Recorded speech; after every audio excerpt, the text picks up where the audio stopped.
야당 의원들을 향한 수사, 법조팀 선한빛 기자에게 좀 더 자세히 들어보겠습니다.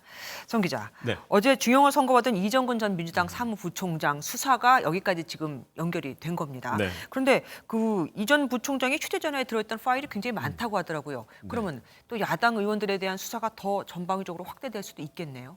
이른바 이정근 녹취록 속에 나온 인물들이 하나둘씩 수사를 받게 되면서 이에 대한 판도라의 상자가 열리는 게 아니냐 이런 전망이 벌써 나오고 있습니다. 이 전 부총장이 민주당 인사들 실명을 거론하면서 매우 폭넓은 친분을 과시해 왔었는데요. 실제로 검찰은 이정근 녹취록과 사업가 박목 씨의 진술을 토대로 노영민 전 대통령 비서실장을 수사하고 노웅래 의원을 기소했습니다. 네. 역시 녹취록을 바탕으로 한 이번 수사에서 검찰은 윤관석 의원을 통해 돈 봉투를 전달받은 현역 의원을 10여 명 정도로 보고 있는데요. 현재는 녹취록에 나온 의혹들에 대한 증거를 압수수색 등을 통해 차곡차곡 쌓아가고 있는 단계다라고 볼 수 있겠습니다. 네. 수사 상황에 따라선 수사 대상이 더 확대될 가능성 배제할 수 없어 보입니다.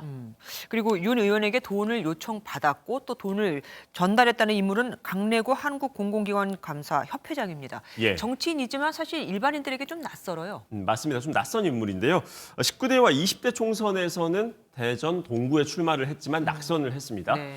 지금은 공공기관 감사협회장을 맡고 있는데요. 강 회장은 송영길 전 대표의 최측근 인사로 분류됩니다. 당시 전당대회 때 송영길 캠프에서 조직을 담당했습니다.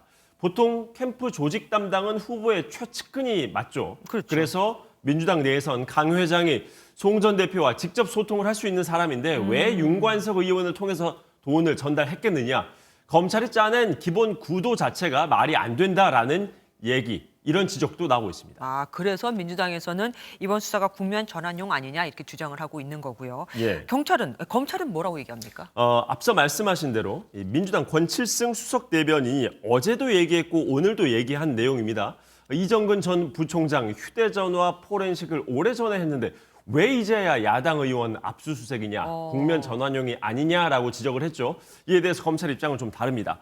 검찰이 이 전 부총장 수사에 착수를 하면서 확보한 이 전 부총장의 수년치 휴대전화 녹취록을 검찰은 확보를 했는데요. 녹취 파일만 3만여 개 달한다고 합니다. 엄청나군요. 이 전 부총장이 전화를 할 때 자동 녹음 기능을 사용했기 때문에 양이 방대했던 걸로 전해졌습니다.